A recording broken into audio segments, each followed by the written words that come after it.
Assalamualaikum warahmatullahi wabarakatuh. Perkenalkan, nama saya Muslimah dengan NIM 2003211000035 dari kelas B Agribisnis. Kali ini saya akan membahas mengenai praktikum bio PTDPT tentang materi yang kedua, yaitu simptomatik. Untuk tujuan praktikum kali ini yaitu mahasiswa diharapkan dapat mendeskripsikan gejala serangan penyakit tanaman. Nah, sebelum lanjut ke praktikum, kita harus mengetahui apa itu simptomatik.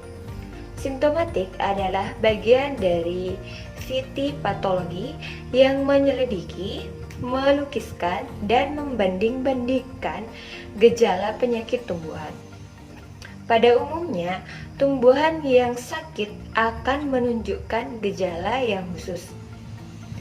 Gejala atau simptom adalah perubahan yang ditunjukkan oleh tumbuhan itu sendiri sebagai akibat serangan penyebab penyakit.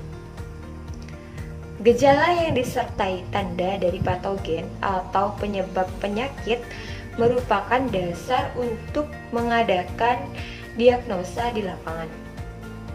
Tanda atau SIG adalah semua pengenal dari penyebab penyakit selain reaksi dari tumbuhan inang. Misal, miselium, spora, cindia, badan buah, dan lain-lain. Umumnya, penyakit-penyakit tertentu pada tumbuhan tertentu menunjukkan adanya gejala yang khas. Berdasarkan sifatnya, gejala dapat dibagi atas gejala lokal dan sistemik.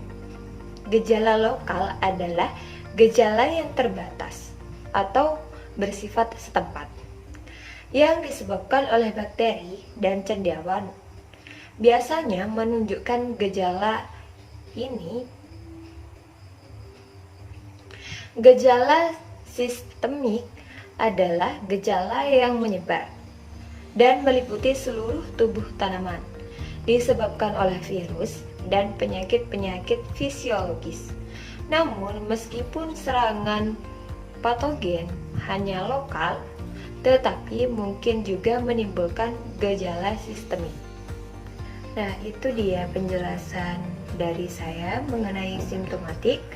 Nah, setelah kalian mengetahui pengertian dari simptomatik, saya akan menunjukkan kepada kalian contoh tanaman-tanaman yang menunjukkan gejala penyakit. Gejala penyakit pada tanaman yang pertama yaitu klorose pada singkong. Klorose atau menguning, yaitu perubahan warna dari bagian tanaman yang seharusnya hijau menjadi kuning akibat rusaknya klorofil. Klorose dapat dibedakan atas mozaik. Mozaik merupakan klorose yang tidak teratur atau bagian klorofilnya tidak terbentuk dapat setempat-setempat. Maka terjadi gambaran mozaik dengan corak tertentu.